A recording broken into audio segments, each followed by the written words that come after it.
Wenlock is truly an unfortunate Esper to be released in 2024-2025. He has a pretty decent kit if he was released like 2 years or 3 years ago. But now in the current era where we have Lu Sheng and also Feng Shun, pretty much the power creep of all supports for PvE, there really isn't any space for you to make room for Wenlock. He's pretty much going to be collecting dust until you have him at R6. I'm just going to do a mini showcase on his R2.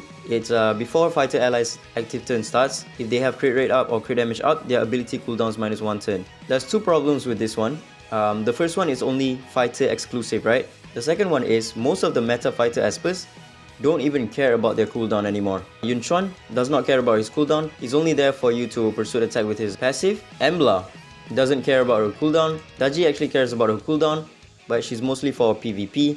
And then Elif, again, doesn't care about her cooldown as well, so you're not going to be running him with Elif. Yuhime doesn't really care about her cooldown. Mateo does care about his cooldown, but again, you're not going to be running him in the Mateo team because you already have Lu Sheng and Feng Shun. Sloan doesn't really care about her cooldown, it's all about her pursuits.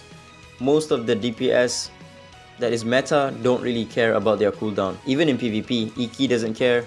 Meta Liling doesn't care. A lot of fighter Espers that's meta don't care about their cooldown. But yeah, if you don't have all those meta Espers, you can still run the old team. Think of Wenlock as like an alternative to Sachiko, but a better version for the fighters. Whereas Sachiko can work for all of your teammates, right? Not just for fighters. And also when you run Wenlock in the team, because of his passive right here, that reduces crit resist by 5% up to 100%, all of your units don't need to run crit rate anymore. So for prolonged contents, you can just leave them at 0 crit rate and they will eventually have 100% crit rate. So yeah, I'm just going to be showcasing this team, pretty much running all of the older units. Yeah, 9 million.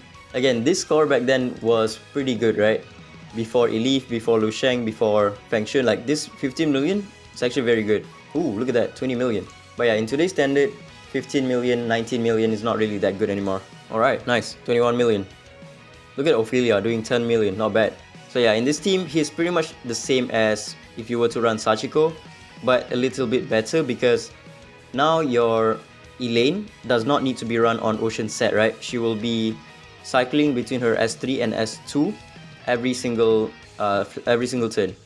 Because when you run Sachiko, you will have downturns when Sachiko uses her skill or not, and you also need to get lucky to proc Ocean Wave on your Elaine. Even Elaine at this point is not really used in Forbiter anymore because Sleep, while it is a good debuff for Forbiter, it's actually not good for scoring as high as possible. Disease is much better because the boss attacks you and you can proc Avatara. That's why it's much better to use Disease rather than Sleep debuff. They have the same effect of giving you the extra damage boost. Ophelia is doing really well, even without a Seer debuff in the team. You can probably remove Sienna and put in someone else. But this team has no pursuit other than Brewster, so most of your damage is going to be when your DPS takes their turn. Whereas in the current meta right now, the DPS don't even need to take their turn. Even when the supports take their turn, your DPS will pursuit attack. But yeah, it's not that bad, 22 million. If you really don't have any other options, like if you don't have Sloan, you don't have Elif, you don't have Embla, then you can run this form of team, right? Ophelia is also very good when you pair her up with Wenlock and Sienna because her S3 is only 3 turns cooldown. So if you can reduce the cooldown by 1 turn from Wenlock's passive and also from 1 turn from Sienna, you can pretty much cycle her S3 every single turn if you get lucky enough, right? Alright, for ShadowStream, you can't really swap out anyone because you need Jingwei to enable Feng Shun, and then currently Mingxuo is the second best DPS in the team, right? Sienna can't really be removed from this team because you need her to reduce the cooldown of Feng Shun to have 100% uptime on the Marsh Wind. And like I said, one of the problems that R2 Wenlock has is his cooldown reduction is only for fighter Espers, so you can't remove Sienna, right? If you want to reduce the cooldown of Feng Shun.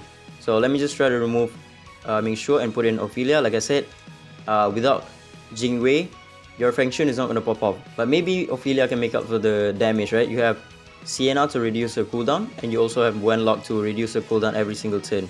I'm just going to do 4 Blitz, not too much, because I need the stamina. Ooh, that's actually not bad. 134 million. To be honest, I didn't expect this team to even reach like 100 million.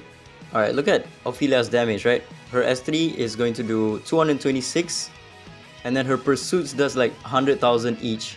So that's like 600 to 700,000 with her S3 combo. Okay, let's take a look at the damage, and even without Jingwei in the team, Feng Shun is still doing more damage than Ophelia. That's crazy. And again, Wenlock is really just providing support for Ophelia.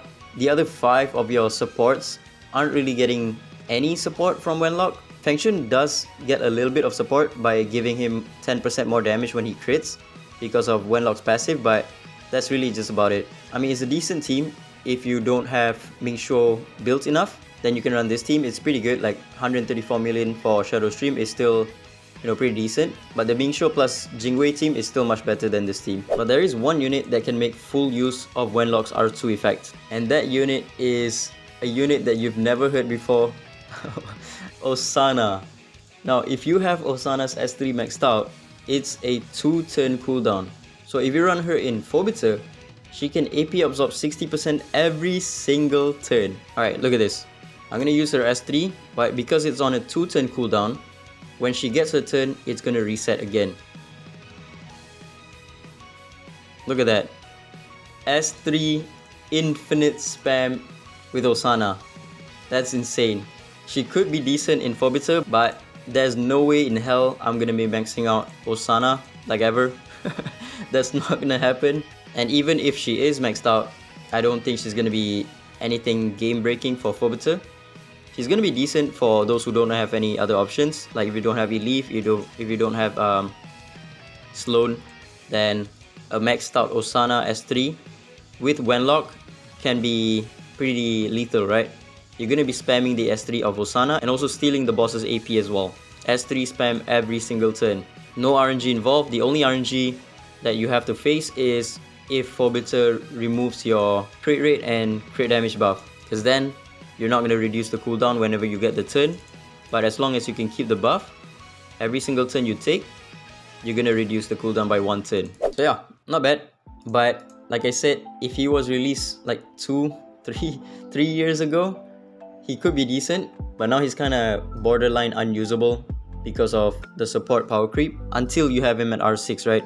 His R6 is decent. I don't even think it's like that OP or anything. It makes him usable in PvP. But yeah, if you want to go for Wenlock, just know that he's not really going to be that good for your account. In the future, he might have some niche use, but for now, he's mostly just a bench warmer. That's about it. Ciao.